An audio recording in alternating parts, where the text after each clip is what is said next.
ada banyak norma moral maupun norma agama yang mengarahkan kita untuk sendiri dan menganggap kesendirian itu adalah keutamaan. Nanti yang agama saya bicarakan di belakang. Saya ambil contoh misalnya Mahatma Gandhi. Orang itu bisa membuktikan dirinya khususnya dalam kesendirian. Kata Gandhi, adalah mudah untuk tegak dalam kerumunan, namun memerlukan keberanian untuk tegak sendirian. Orang itu kalau temannya banyak, terus petentang-petenteng, itu gampang, koncone oke. Ya kalau sendirian, baru dia disebut pemberani. Ayo kamu sendirian petentang-petenteng kalau berani misalnya. Itu sederhananya begitu maunya Gandhi. Orang itu bisa tegak sendirian baru dia hebat. Kalau sekedar tegak bareng temannya ya belum. Kalau pas nongkrong bareng temannya banyak terus ada yang lewat sweet berani. Tapi ketemu satu-satu gitu biasanya kamu grogi. Jadi orang itu terbukti kehebatannya ketika dia sendirian. Kalau kamu bareng orang banyak, lewat kuburan, santai saja. Mungkin kamu sampai, ayo kalau ada hantu keluarlah ngono. Tapi begitu sendirian, wah, ono angin sidik, wah, melayu mesti banter. Terbukti keberanianmu saat sendirian. Kebaikan juga begitu. Kalau kamu sendirian masih juga baik, berarti kamu memang orang baik. Tapi kalau kamu baiknya hanya pas ada orang banyak, ya kamu sebenarnya hanya pencitraan. Jadi mudah untuk mengklaim bahwa kamu hebat ketika dalam kerumunan. Untuk membuktikan kamu hebat beneran ya saat sendirian. Jadi ini salah satu quote untuk menegaskan betapa sendirian itu sebenarnya bermakna pembuktian. Kamu hebat beneran apa enggak? Kamu jago beneran apa enggak? Makanya kata Lause, orang biasa itu membenci kesendirian. Namun seorang master, dia bisa memanfaatkan kesendirian, dia memeluk kesendirian sambil menyadari bahwa dia adalah satu dengan seluruh semesta.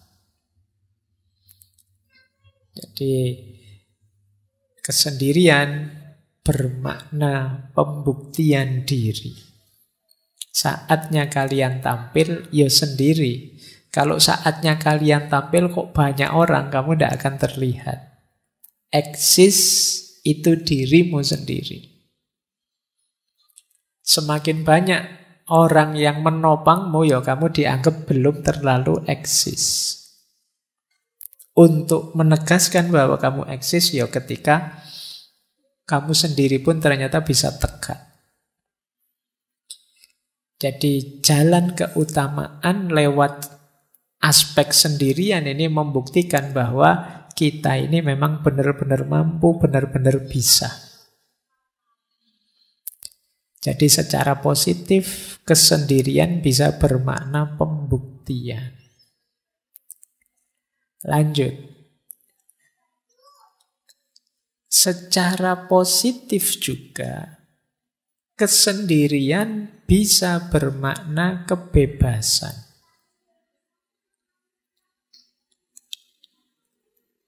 Tadi sudah sekilas dijelaskan di Sartre bahwa hadirnya orang lain itu seringkali membelenggu kita. Di sini ditambahi oleh Arthur Schopenhauer yang sering kita kutip, filosof eksistensialis. Kata Arthur, seseorang bisa menjadi dirinya sendiri hanya selama dia sendirian.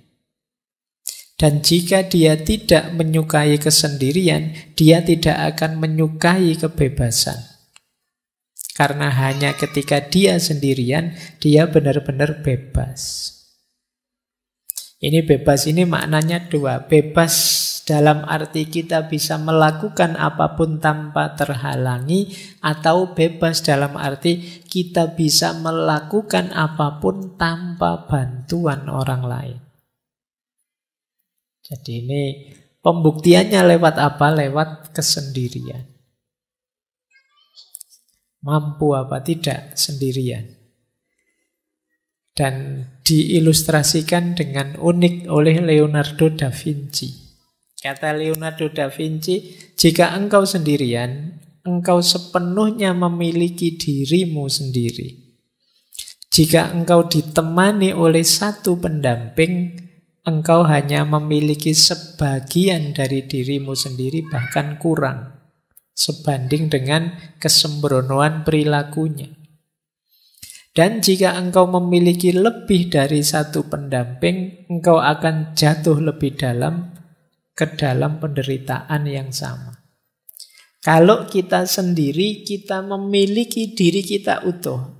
Tapi kalau ada teman satu saja, ya kita memiliki diri kita setengah. Yang setengah miliknya teman tadi.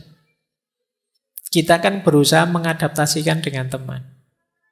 Misalnya teman kita, saya itu tidak seneng lihat orang pakai baju merah, yo. Padahal kita ingin pakai baju merah karena bareng teman ini, akhirnya kita nego tidak pakai baju merah. Kita tinggal setengah.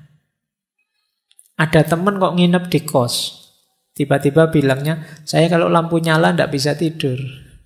Sementara kita kalau tidur lampunya nyala. Kita tinggal setengah diri kita. Itu kalau temennya satu. Kalau temennya tiga, diri kita tinggal seperempat.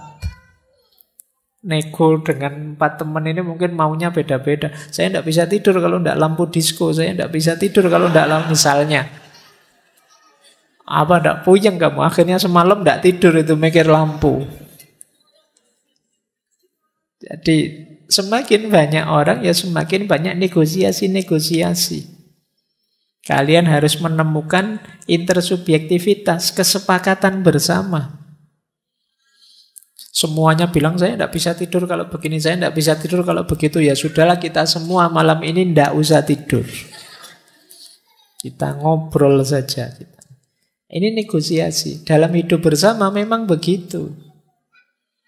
Makanya semakin kita sendirian, semakin kita bebas. Ya meskipun tidak harus dengan kalimat orang lain adalah neraka, seperti yang disampaikan oleh Sartre. Jadi makna positif kedua, kalau tadi kan kesendirian itu pembuktian diri, kalau ini kesendirian itu kebebasan. Semakin kita sendiri, semakin kita bisa bebas. Baik. Hujan kah? Bukan. Kita lanjutkan. Yuk. Nah, pembuktian diri sudah, kebebasan sudah. Makna positif kesendirian selanjutnya adalah pemenuhan diri. Pemenuhan diri itu maksudnya kita ingin jadi apa? Kita ingin membuat diri kita selevel apa? Itu sebagian besar jalurnya adalah kesendirian. Contoh misalnya, saya ambil quote-nya Picasso. Kata Picasso, pelukis aliran kubisme yang terkenal sekali, tanpa kesendirian yang luar biasa, tidak ada pekerjaan serius yang mungkin dilakukan. Kalau kalian garap skripsi kan sendirian. Kalau pas temenmu banyak di kamar, ndak jadi garap skripsi. Ngobrol mesti. Saya ndak sendirian, juga ndak banyak teman, Pak. Berdua, Pak. Kalau berdua ndak jadi skripsi. Mungkin jadi yang lain.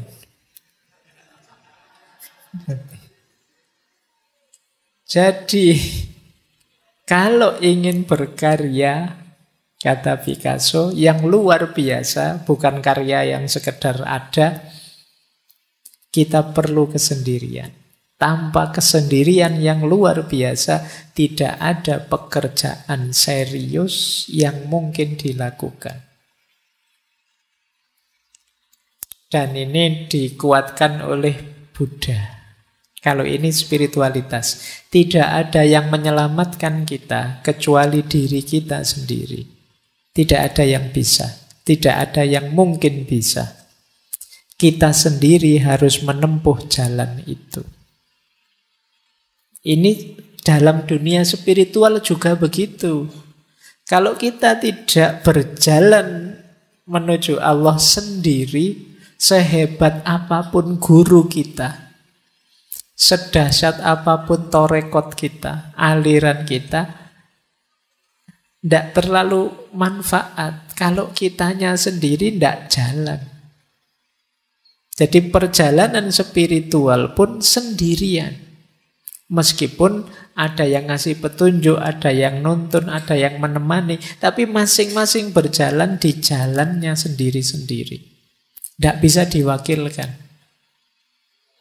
Tidak bisa kok, saya sudah berguru pada ustadz ini atau ulama ini, kan sudah Pak, ulama saya hebat sekali Pak, selesai sudah. Ya enggak. Kalian harus berjalan sendiri di jalan yang ditunjukkan oleh beliau. Tidak bisa diwakilkan.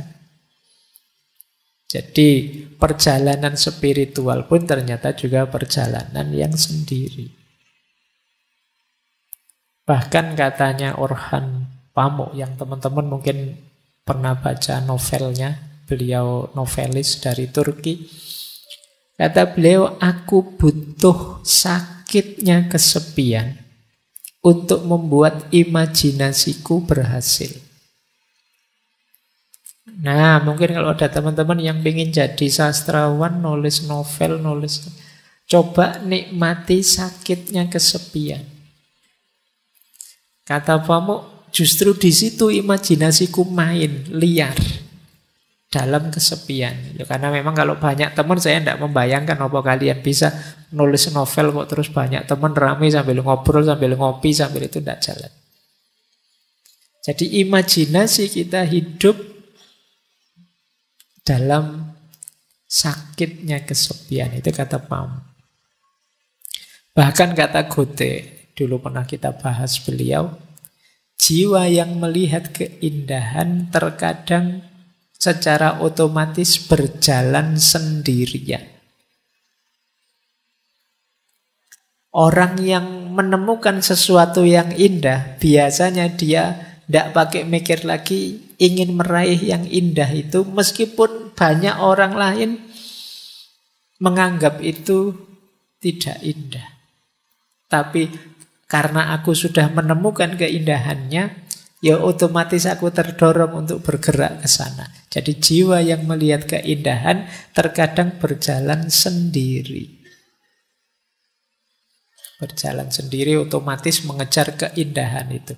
Jadi makna positif dari kesendirian yang ketiga adalah pemenuhan diri. Teman-teman punya cita-cita apapun, keinginan apapun untuk diwujudkan, mau tidak mau satu-satunya jalan harus siap sendirian. Siap mengambil momen untuk sendiri mewujudkan keinginan itu. Makanya makna ketiga pemenuhan diri. Jadi dalam kesendirian kita mewujudkan apa yang kita inginkan. Hanya dalam sakitnya kesepian imajinasi kita hidup. Tanpa kesendirian tidak ada pekerjaan serius bisa kita lakukan. Tanpa berjalan sendiri, sehebat apapun konsep, sehebat apapun teori, tidak akan ada gunanya. Jadi disinilah pentingnya kita sendiri. Para ulama zaman dulu itu bahkan banyak yang sampai akhir hayatnya tidak menikah.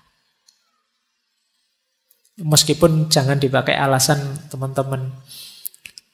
Kalau beliau-beliau itu karena ilmu, saking cintanya sama ilmu, ingin meraih banyak hal di dunia ilmu dan menempuh jalan sendirian. Kalau teman-teman mungkin beda ceritanya. Tapi ini beberapa ulama begitu. Mereka memenuhi keinginannya dengan suluknya apa sendirian. Mengambil jalan kesendirian. Nah, oke. Babak kedua selesai. Sekarang babak ketiga. Yang kedua tadi nilai-nilai positif dari kesendirian. Sekarang from solitude to spiritual awareness. Dari kesendirian yang positif tadi, sekarang kita bawa naik menuju Tuhan. Menuju kesadaran spiritual. Sejauh mana kesendirian kita bermakna spiritual. Nanti kita akhiri dengan beberapa wawasan dari Imam Ghazali. Saya ambil misalnya dari Thomas Merton. Kata Merton, orang yang takut sendirian pasti akan kesepian. Tidak peduli berapa banyak orang di sekelilingnya. Namun orang yang belajar dalam kesendiriannya, berdamai dengan kesepiannya, dan lebih memilih kenyataan daripada ilusi persahabatan, akan menyadari kehadiran Tuhan yang tak terlihat. Jadi kalimat dari Merton ini bisa kita urai satu-satu. Yang pertama, orang yang takut sendirian pasti akan kesepian. Tidak peduli berapapun banyaknya orang di sekelilingnya. Tadi kan ada orang yang memang senang sendirian, ada yang tidak suka sendirian. Tentu saja yang tidak suka sendirian, ketika mengalami sendirian, dia akan merasa kesepian. Kuncinya bukan pada banyak temannya atau sedikit temannya. Pemaknaan dia terhadap sendirian itu. Jadi, kalau dia memaknai kesendirian itu sebagai sesuatu yang negatif dan menakutkan, ya begitu sendiri dia akan merasa kesepian. Nah, biar tidak begitu bagaimana? Dilanjutkan yang kedua. Mari belajar dalam kesendirian, berdamai dalam kesepian. Belajar sendirian, berdamai dalam kesepian. Berdamai dalam kesepian berarti kita bisa menerima. Tidak apa-apa ya Allah, saya sendirian asal Engkau ridho. Itu bisa menerima. Tidak apa-apa saya jomblo kalau ini memang keinginanmu ya Allah. Nah, jadi ini berdamai dengan kesepian, dengan kesendiriannya. Dan lebih memilih kenyataan daripada ilusi persahabatan. Kenapa persahabatan di sini disebut ilusi? Ini seperti yang disampaikan di awal tadi. Tidak mungkin ada persahabatan yang sama sekali tidak mengandung perpisahan. Tidak mengandung kesendirian. Perpisahan itu kan kesendirian. Maka antara yang ilusi dan yang hakiki, pilihlah yang hakiki. Tadi ternyata yang hakiki ya kesendirian. Kalau mentalku sudah mental yang siap sendiri, meskipun ditinggalkan oleh sahabat, ya aku kuat. Meskipun temanku pergi semua, ya aku sanggup. Dan ini yang terakhir, pada akhirnya orang yang siap menghadapi kesendiriannya, justru dia akan menemukan kesadaran diri yang paling dalam, yaitu Tuhan. Dalam kesepianmu yang paling puncak, kalian justru akan menyadari hadirnya Tuhan. Inilah from solitude to spiritual awareness. Dari kesendirian menuju kesadaran spiritual. Itulah mengapa dulu Rasulullah itu setiap momen tertentu yang masyhur kan saat bulan Ramadan, beliau menyendiri. Istilahnya bertahanus, kalau bahasa sufinya kholwat uzlah, ke Gua Hira. Jadi kesendirian ini tujuannya apa? Yuk, dalam rangka menyadari hadirnya Tuhan. Jadi tadi ada sisi negatifnya kesendirian, namanya kesepian, tapi juga ada sisi positifnya.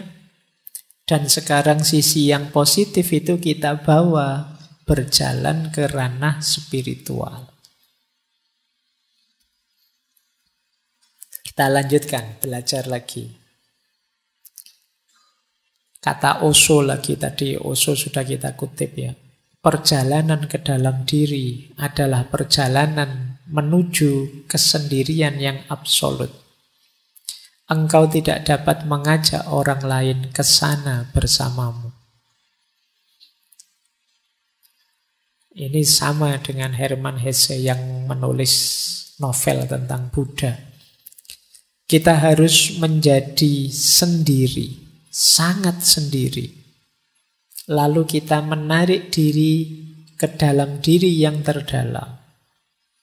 Mungkin rasanya sangat sepi. Ini memang jalan penderitaan yang pahit. Tetapi kemudian kesendirian kita akan teratasi. Kita tidak lagi merasa kesepian. Karena kita menemukan bahwa dalam diri kita yang terdalam ada jiwa. Yaitu yang ilahiyah yang tak terpisahkan. Lalu kita menemukan diri kita berada di tengah-tengah dunia, namun tidak terganggu oleh keserbaragamannya. Karena jiwa kita yang paling dalam itu membuat kita tahu bahwa diri kita adalah menjadi satu dengan semua makhluk. Jadi kesadaran spiritual itu nanti bertahap. Yang pertama, kesadaran bahwa hakikatnya kita sendiri. Karena hakikatnya kita sendiri, terus kita masuk ke dalam diri. Saat kita masuk ke dalam diri, di situ kita ketemu inti diri kita yang sifatnya ilahiyah, yang disebut ruh. Kesadaran ruhaniyah ini, kalau memang sudah kita pahami, pada akhirnya kita akan kembali lagi ke dunia, tapi sudah tidak tergoda lagi. Dengan kesadaran bahwa semua makhluk hakikatnya satu, yaitu ciptaannya Allah, citranya Allah, citranya Tuhan. Inilah from solitude to spiritual awareness. Jadi diawali dari sendiri, sendiri yang tidak kesepian, dilanjutkan dengan perjalanan ke dalam diri, dipuncai dengan kesadaran ilahiyah, diterapkan dalam hidup sehari-hari, yang tidak merasa ada bedanya semua makhluk dan tidak tergoda oleh warna-warni duniawi. Inilah from solitude to spiritual awareness. Terima kasih sudah menyimak. Semoga channel Mengaji Hening bersama Dr. Fahruddin Faiz selalu bisa memberikan ilmu, motivasi, dan kebermanfaatan. Salam sehat dan bahagia.